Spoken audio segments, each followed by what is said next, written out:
Swimming like a shark in a shrimp tank. Big fish, small pond in the shrimp tank.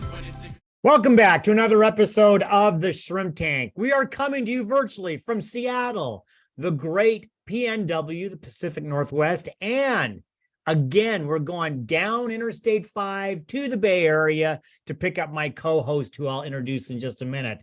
Listen, if you want to learn how to start, grow, or run a successful business, this here is the podcast for you. It's where we say street smarts and book smarts collide. Hello again, everyone. I'm Dan Whedon, and my co-host today is the just returned from piano camp, Linda Popke down in the Bay Area. Hello, Linda. I'll be talking with you in a minute.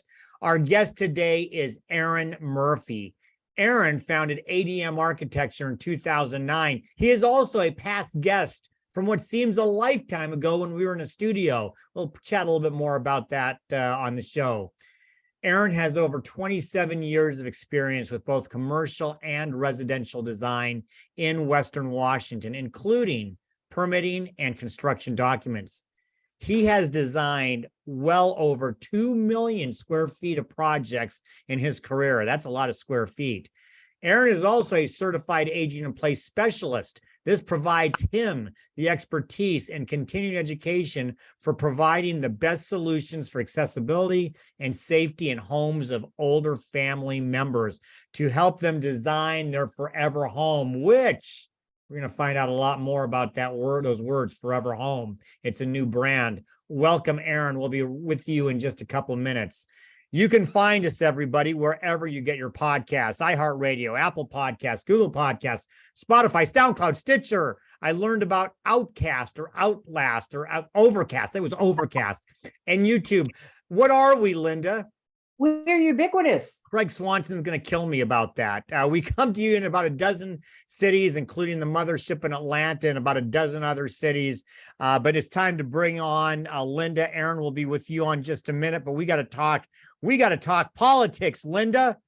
Uh-oh. No. We're just going to talk elections, because as we record this live, it's the day after Election Day, which is a big deal. And Linda, I have two things to share with you. Number one is, I don't know if you knew that at one time in my life, about 10 years ago, I was an elected official. Did you know that? I did not know that. Wow. I was on a school board. I only had to go through one election because when I came in, I was appointed because the guy before me had suffered a stroke, which was a terrible thing. He ended up being okay, but they needed to appoint somebody. And so it turned out to be me. And then 2 years later, I ran again. But the best day in my elected life was when I found out on whatever day in June that I was running unopposed, which should have been a clue to me that nobody else wanted the darn job. But I didn't have to put any stupid yard signs out. I don't know I guess yard signs must work because those are ubiquitous. I'm done with the yard signs. I'm done with the television ads. Although I don't know that we are, because people start campaigning again from both sides or all sides probably in about 2 weeks. But, give us your thoughts from a marketing expert's perspective on what you saw from brand building with our political people.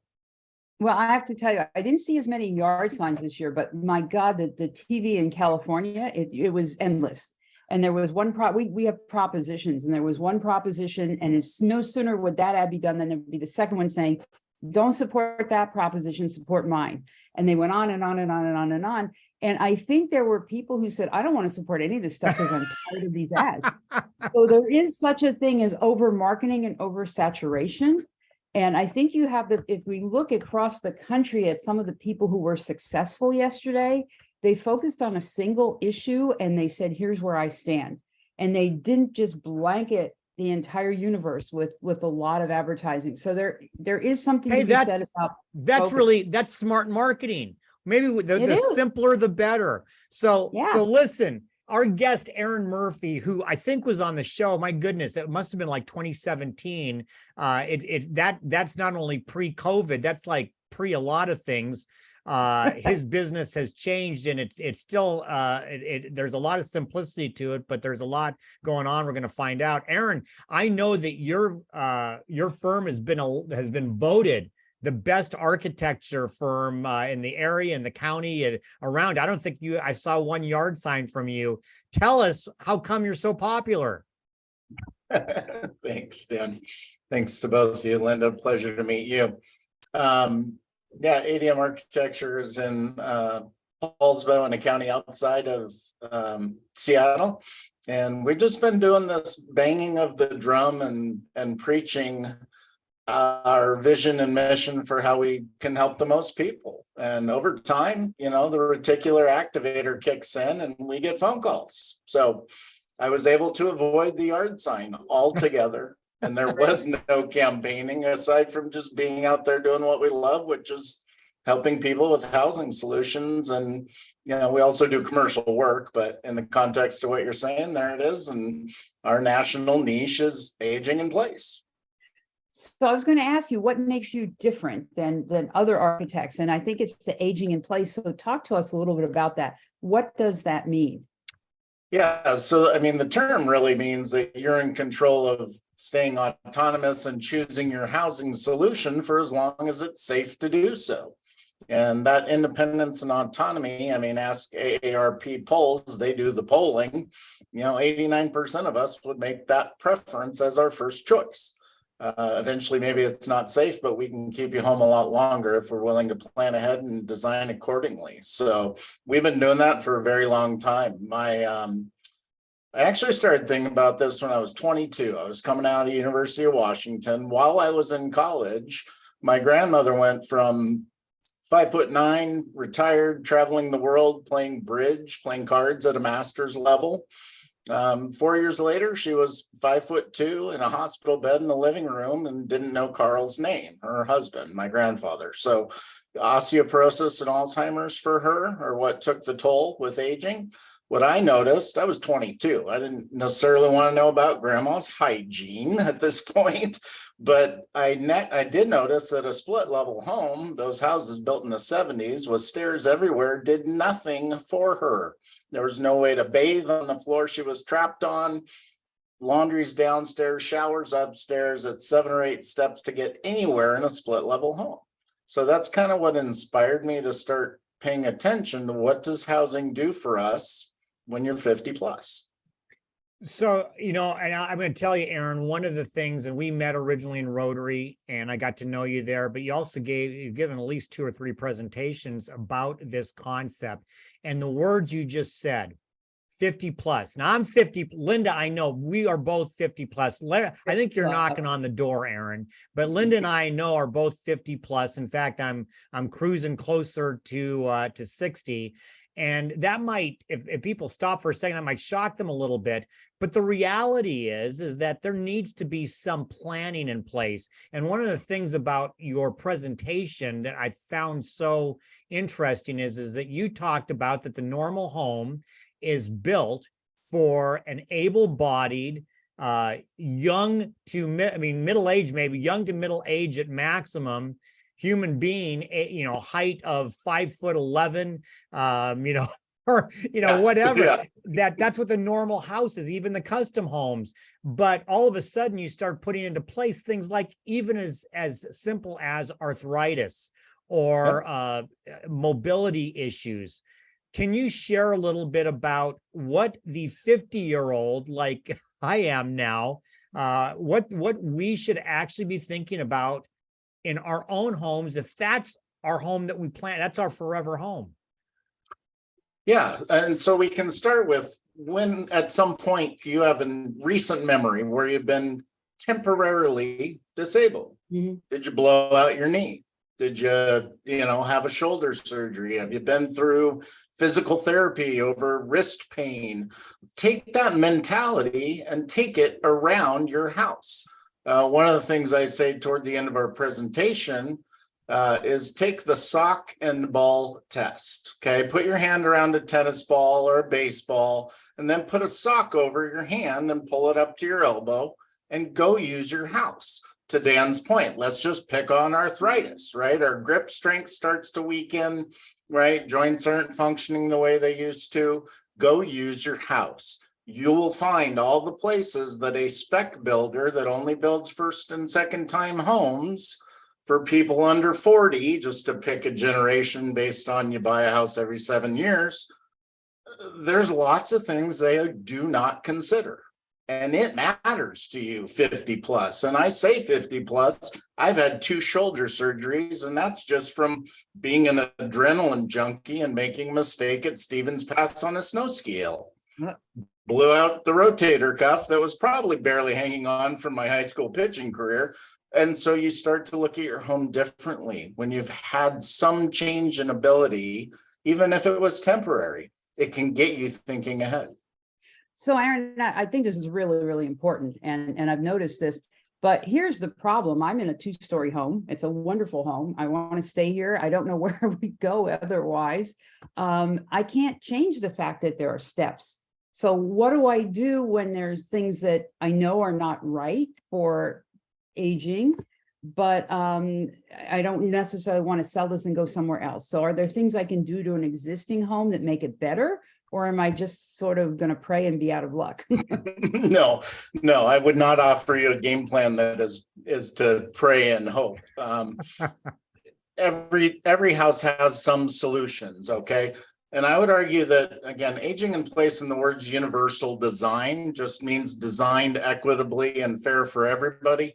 Those terms, 70% of what I might recommend, Linda, works for you or Dan or my a 4-year-old grandchild or an 84-year-old mother, right? That's just good design. But again, it might cost you 5 cents more per dollar, but it changes the spreadsheet of the builder. So they're not listening, but let's focus on your house. Cool part, right? The phone that's sitting in front of you turned off for this podcast is smarter than the mainframe computer that used to take up my entire office space, Sure. right? Yep. Things get smaller, they get faster, and eventually they get cheaper. Well, that's also true for the residential elevator, for example. Okay, now we have to find a spot for it, okay? And then, so they said 70% of this works for everybody better. And the last 30% is a conversation we have as an expert, as an architect, where we ask you the right questions. What's your family history? What do we think we're going to run into? Because the rest of my answer is different if you're looking at probably MS versus, yeah, everybody in my family went blind. And so it'll be my eyesight first. Mm-hmm. Okay, but the solutions are there. We bring it all together. Yep. No, that's great. And it's interesting because I'm kind of facing this now. It's maybe a little strange, but I have this 2-story house and I have a dog who's getting older and he's got mobility issues. So we're trying to figure out how to get him best up and down the stairs. So do you find that having pets in a family too and things like that, that's something that has to be considered when you think about the whole family? Or am I the only one who's considering how to make the house better for the old dog? No, that's a great question, but it also makes you notice, doesn't it? Right? Mm-hmm. I have a almost 12-year-old pit bull that I rescued from our Humane Society. She was actually born deaf. So I've been working with a disability in an animal for quite some time, but she's questioning whether to go upstairs at night. So yes, there are platform lifts. There are plenty of things that 2 million square feet of commercial design where the ADA is required has informed my eyesight and my thinking around having these conversations with you at a residential level. So yeah, I mean, we'll get you a platform lift and you and the mutt can head up to bed. And that's actually part of the aging in place is we have our family pets and that I think that becomes an important factor. Before we go to break, I want you to talk about the new brand, because I think I think we are on the cutting edge of really hearing about it as I've known you. So it's kind of coming out. Talk a little bit about the new brand. Yeah, let me just give you a short and sweet before break. Sure. We have rebranded off of ADM Architecture to look at going national around the aging in place thing, and that is Forever Home. Okay, and we'll share our website and stuff with you guys at the end of the show. Forever Home is the idea that I feel like I need to train as many people to learn as much about how to be an expert like we've become in a Tri-County area all across the US. So we want to train general contractors and remodelers. We want to train occupational therapists that do home health. And we want to train the design industry around housing to show that housing is broken. Okay, 95% of our housing stock is spec house built, and they don't care about you after 40. They're not even thinking about you. So there's the real crux of the problem, Dan. And that's why Forever Home is something that we're going to be talking about. And we will continue to talk about that. But Aaron, we got to pay some bills here. We're going to take a short break to hear from today's Spotlight sponsor. And when we come back with our guest, Aaron Murphy, for our Hot or Not section of the show, we're going to find out if he has an opinion on which smarts are better. Don't walk away. We'll be right back with more of the Shrimp Tank. Does this sound like you? I'd love to write a book, but I just don't have the time. In fact, I'm not sure where to even start. Maybe you have a compelling story to share or valuable advice for clients and prospects. If only you could get that story out of your head and into a published format. Think you don't have time to write a book? Think you aren't a good enough writer to get your message across? Think this all sounds too overwhelming? Think again. At Leverage to Market Associates, we help aspiring authors transform that long-stuck book idea into an attractive published work. If you've written most of your book, we can help edit your work and drive it through the production process. If you're not sure where to start, we'll coach you through the creative process to organize your thoughts and create a compelling book outline. And if you're just not comfortable writing the book yourself, we can ghostwrite for you. Contact Leverage to Market Associates for a complimentary evaluation of your nonfiction book concept today and bring your book to life. Okay, well, thank you. And welcome back to the Shrimp Tank, where we interview the best and brightest CEOs and business thought leaders in the greater Puget Sound area and beyond. I'm Linda Popke, and our guest today is Aaron Murphy. And our next segment is Hot or Not. And Aaron, as you well remember, because this has not changed, Hot or Not is where Linda and I are going to pepper you with questions about business, about life, about a whole bunch of other cool things. You're going to tell us whether it's hot or not and why or why not. And the first one is I know both of these are hot, but I'm going to ask you which one is hotter. Aaron, hotter or notter? Street smarts or book smarts? Oh gosh, I'm going to go street smarts on this one. You know, I joke, my father is a MBA from Purdue, and his joke for me on business ventures I've failed at is it's okay. You got your master's at the School of Hard Knocks and you got your PhD at Skin Knee University. So I'm going with street. Skinned Knee University. What is the mascot name there, I wonder? I don't know. I'd have to, something about blood and a patella. I don't know. Yeah, and then from there you get to aging in place, right? Because you've got that knee, you've got a problem. There you go. Okay, so I'm going to ask you something because when it comes to housing, there's all this government involvement. And is it hot or not to have government involved in planning these types of things, or is it better off for them to stay away?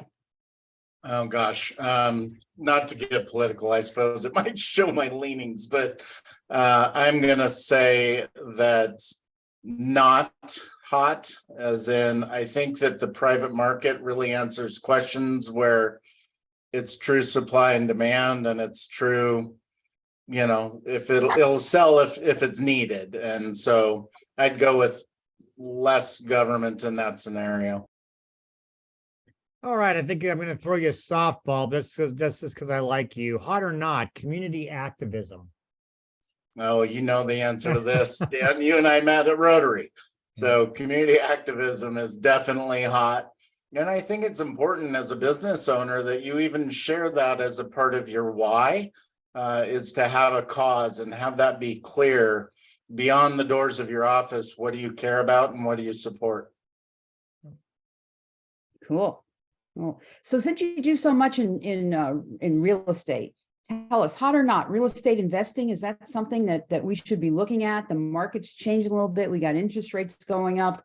From an architectural perspective, what's your feeling? And is this going to be an area that's going to be hot in the future? Yeah, I don't think we're going to see what we saw in 06, 7, 8 because it's not, shored up with the bookends of bad lending. So I still think that real estate investing is hot. In fact, I read an article yesterday that more homes were purchased in October as cash purchases than were purchased as FHA loans, Wow. first-time home buyers. So I think the investor's still active. So I'm going to deviate for hot or not. I want to talk a little bit about forever homes from a kind of an end result part of it. And what I find interesting in your work is there's a new home, there's a new construction that somebody says, okay, this is going to be my forever home. I'm 55, I'm 60, whatever. We're not moving again. This is it. We're going to build how we want. And then the remodel to somebody like in Linda's case says, I am in my forever home, but I did the sock test and I don't like what I see.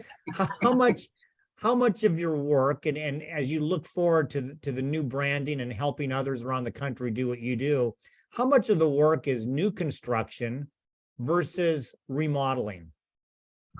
Yeah, I think the new construction person, where it's a custom home, they're coming to us as an architecture firm, right? So that would feed ADM Architecture here or any local architect anywhere in the country. It's design my house for me. Now, whether that designer understands aging in place to be determined, we'd like to teach everybody. On our forever home side, I think you're going to find that we're trying to train the trainer, right? We're teaching the teacher how to go be of service to more consumers. Now, I've been speaking on stage once a month for 13 years, and that's B2C. Now our phone rings on its own, and a lot of that has to do with aging in place for ADM Architecture. For Forever Home, I want to teach an occupational therapist, a general contractor who specializes in remodels, how to go into the existing home. So Dan, with question you asked, it's the housing stock that we need to address. And so for that answer, it's going to be existing homes where somebody just like Linda says, this is the one I want to keep. How do I do that? And can I not end up in assisted living for an extra 15 years? Yeah, we can look into that. And just a quick follow-up. I also wonder if people in my age group, my parents have been passed for quite a while, but people in my age group are a little bit younger, might listen to this podcast or listen to you somewhere else and say, yeah, it's something cool for me to think about in the future, but my parents might be heading there now. And I'm concerned about their well-being and their health and their safety. Can you share a little bit about conversations that maybe adult children might be having with their parents in the early stages of thinking about that? Yeah, it's not might. They are having these conversations. Right. Well, okay. And Dan, let me just tell you this real quick. I have never been more incompetent than I am today. And here's why. I have 4 teenagers on one end, and I have 4 aging parents acting like teenagers on the other end. I've never felt dumber. Just ask my family, right? Which generation? It is. And we're not going to get around Psych 101, right? My parents don't care that I'm 50. I am their child. I don't know anything. But if I send Dan to my mom's house with a script that I wrote, he's a friggin' genius because, right? The stranger is the expert, okay? Right. And so that's what we need to do. We need to teach people how to go have conversations. I wrote a book on this, on aging in place in 2013. I had a woman from Anchorage, Alaska, call me, say, I'm going to be in Sequim, Washington for Christmas. I will pay you $500 to come to dinner. And tell my mom what I've been telling her for 15 years. I'll be that I just read in your book. Wow. Wow. You can So, yes. start, hold on, you can start a whole new business by saying, pay me Did- $500 and feed me, and I will With parents. I will influence your parents. I like that. Yep. You know, Yep, you've heard of Dancing with the Stars? I'll come be the stranger expert for $500, turkey and mashed potatoes. There you go, dinner with Aaron. So I kind of following up on that, one of the things that I think we have to talk about is there are so many people out there who are preying on particularly the elderly and whatever. So my concern is that there's this aging in place thing, which is absolutely wonderful in the forever home, but there's going to be people out there trying to scam elderly people. You should do this, you should put this in, it's going to cost so much money, I'll do it. With your forever home initiative, are you going to have a certification process? So there's a good housekeeping seal, so I know that I can trust the person who comes in, that they actually know their stuff? Right, great question. So as entrepreneurs, we know that as we grow and scale companies, there are things that we have to admit that what got us here won't get us there. Okay. So I'm actually being coached on how to scale our company by another company right now. And the very first thing when I pitched this to that organization, they said, you need to write a course. You need to have your own certification, your own stamp, your own seal. And so we're doing the legal, we're getting the trademark stuff all figured out. And that is the idea, that we will have a coursework, because then I could even franchise this Right. per Tri-County area, and you could own your area with my seal, which says you've been trained correctly. I think that's absolutely important. Great, fantastic. I want to go to the entrepreneur side of this just for a second. I love the new brand. Linda and I last month, actually, ironically, when you had to go to watch your son play tennis, we went on our own, and we actually taught our podcast episode was in reimagination of a brand, reinvention, reimagination. Talk a little bit about just the entrepreneurial process of saying, I got an idea that stems from what it is I'm already doing, and I've got this idea that can scale, that can talk about that process of gaining of yourself, basically going from I'm here, but I want to go there. Yeah, that's a fun question. Fun for us that are entrepreneurs. When you're a type A and you grow, and then somebody says, I built this baby, and then you want to grow it. And that means you have to hand it off and create a self-managed company, so that in my case, I can go do Aaron 2.0, right? I am a closet choir boy that loves karaoke, and right, you're in the 1% if you're not scared of public speaking. Well, okay, maybe I should accept that as one of my superpowers and find some support staff and hire some people that are in my weakness categories.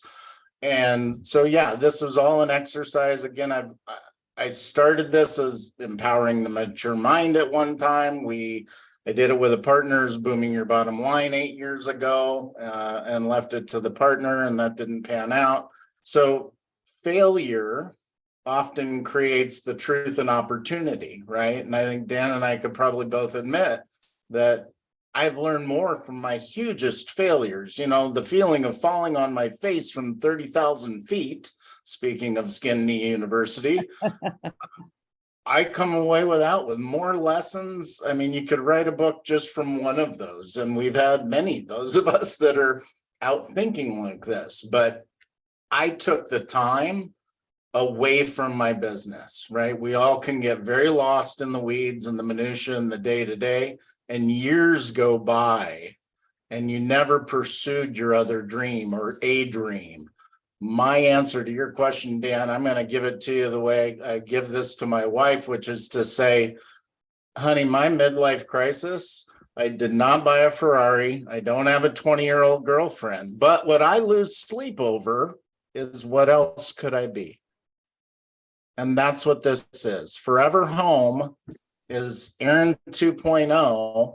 I need to get ADM running by itself, and then I need to go out and find out what I'm capable of. And this thing has traction, it has leverage, and you find a mastermind group, you find another group of CEOs. So you remember that, yes, it's lonely at the top, but you're not alone. other people think like you. Go brainstorm with people. If you're the average of the 5 people you hang around most, well, then I got here at 50.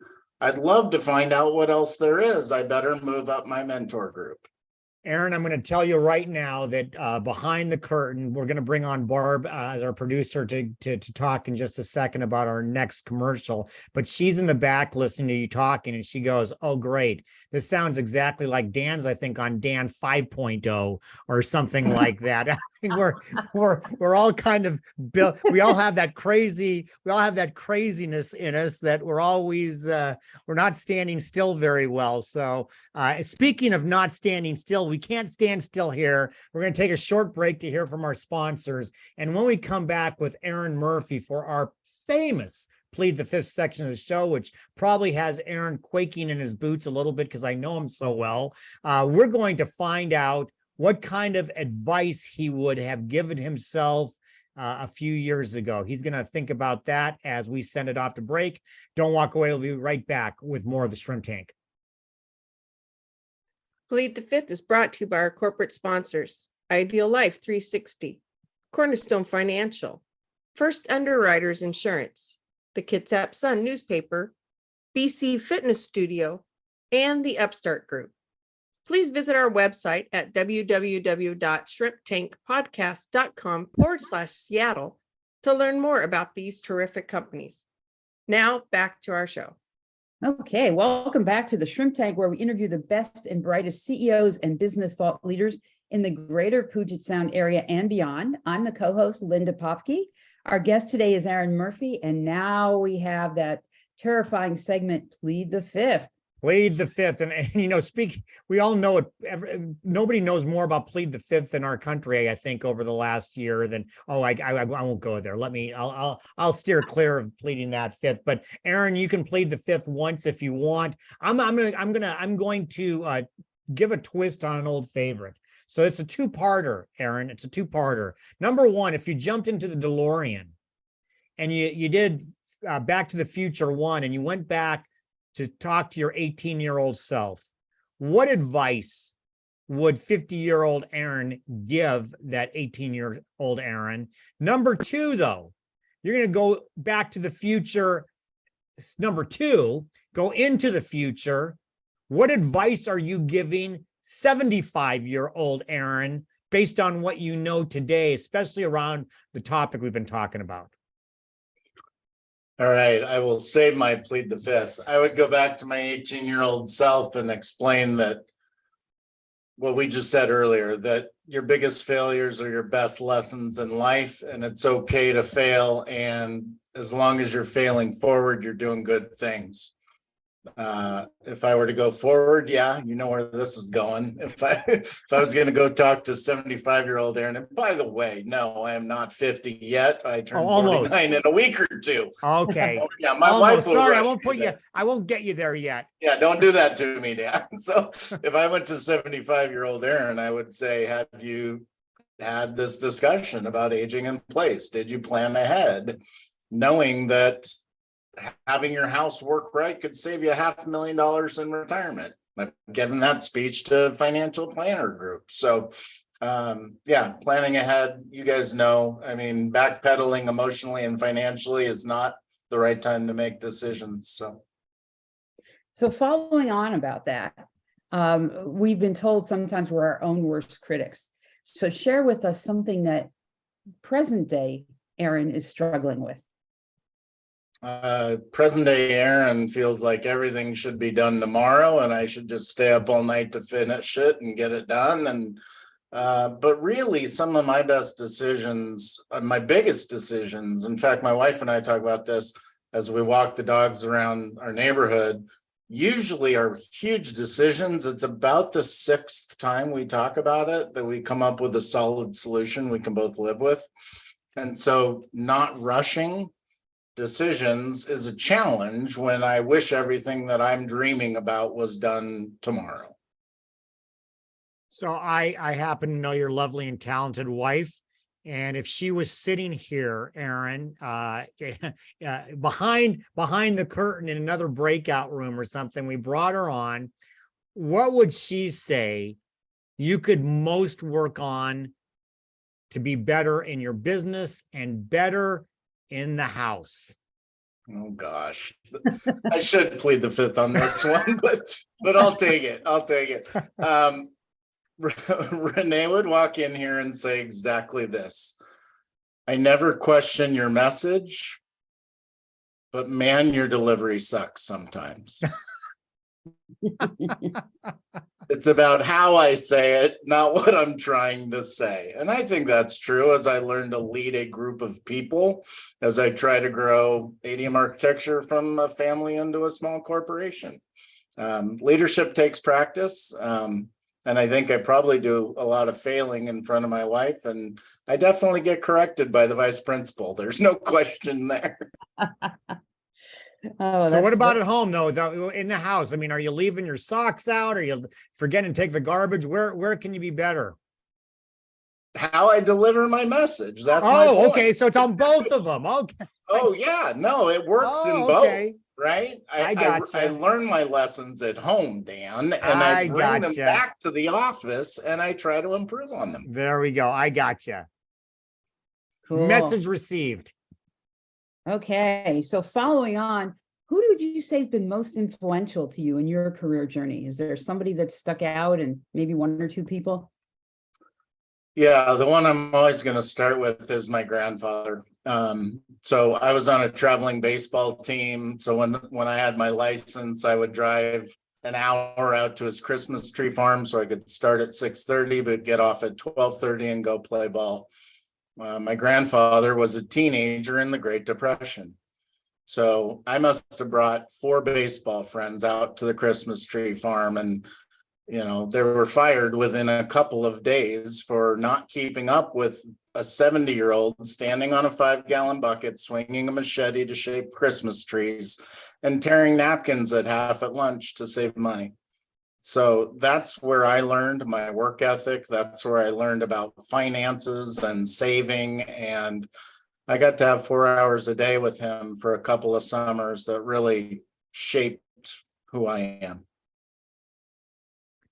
So Aaron, plead the fifth when it comes to the architecture industry. And if you want to lump in construction as part of that, because obviously it's tied into that, but architecture in general, what do you like most about where the industry is today, and what do you like least? What do I like most? That hasn't changed. I think what I like most, and as I approach 50, I do think about this, it's legacy. It's the things that we design that get built will outlast me. Whether it's the bank that you drive by on 7th Avenue in our town, or whether it's somebody's home that's going to work for them for as long as possible with that huge investment that they make. What do I not like, or what's different? I'm getting used to all the things that we've learned from COVID. It's weird to me that we need to be thinking about remote work more to appease the employee. So we're needing to get cloud-based right here, and we're needing to switch from towers to laptops and offer flexibility that you earn as you prove that you can be independent for extended periods of time. Then maybe you don't have to get in the car every day. So that's change, not good or bad, just different than how we grew up. But it's definitely the people we're employing and hiring that are used to this in a way that us old geezers aren't, right? So something to get used to. I think what I don't like right now is interest rates and inflation really putting a damper on people's spending power, the power of your dollar when it comes to home modifications or making decisions about housing. That's really damaging. Okay. So if you could have dinner with anyone, dead or alive, who would you invite? What would you be talking about at that dinner? Oh my gosh. Let's put Abe Lincoln and Michael Jordan together. That's fair. Okay. Did Abe ever play any basketball? He had the Well, he height. was tall enough. Well, they're both and so 6'5", I think. I think they were both 6'4" or 6'5". So maybe yeah, that which made Abe huge at the time. Right, at the time, he was huge. Yeah. Yeah. For Abe, it would just be about the trials and tribulations and how you held to your morals and your ethics in such challenging times with contrarian beliefs at some level for the age that he was in. I picked Michael Jordan just because that's the era where I would put him as the GOAT. And just the drive, doing what no one else will do, right? If you want to be the 1%, you got to do what 99% of people won't. Just a fascinating individual from the perspective of drive, grit, and tenacity that didn't make the high school team as a sophomore, and now he's got 6 rings with one team. And anyway, fascinating story. So I Linda, wanna know- before you go to close, I gotta get one more thing that I can at least at some point in the future use against Aaron, maybe on a Friday when I'm fining people and such. But I got to get this out there. Last one, I may have asked you 4 or 5 years ago, but here we go. Plead the fifth, Aaron. Who is your celebrity crush? Ooh. Well, I haven't used my plead the fifth, right? Oh, Yeah. now if you do that, then that would be shameful. Oh, okay. We've thrown shame in there. Age appropriate for me, probably Cameron Diaz. Okay. All right. Good. Okay. Yep. There we go. So Cameron Diaz, and maybe she's having dinner with Abe Lincoln and Michael Jordan. That would be kind of an interesting. Yeah, that would be my favorite 4 top right there. There you go. We won't tell your wife. Okay. Well, Aaron, thank you so much for being our guest here on the Shrimp Tank. And for our listeners who want to get in touch with you, learn more about you and your company and about Forever Home, how can they get more information?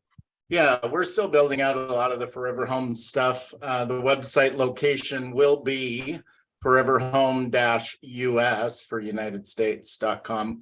For today, as far as our actual content, our office website is ADM, as in Aaron David Murphy, and then a hyphen or dash, and then the word architecture.com. All right. Fantastic. Okay. And make sure for everyone that you check out all the replays on shrinktankpodcast.com, Seattle, wherever you get your podcasts, which is iHeart, Apple, Google, Spotify, Stitcher, SoundCloud. Was it Outcast that you were saying, Dan? Overcast. That's a Craig Overcast. Swanson one. I learned about Overcast. Overcast. All right. And because we are ubiquitous. And follow us on our show's social media pages on YouTube, Facebook, and Instagram.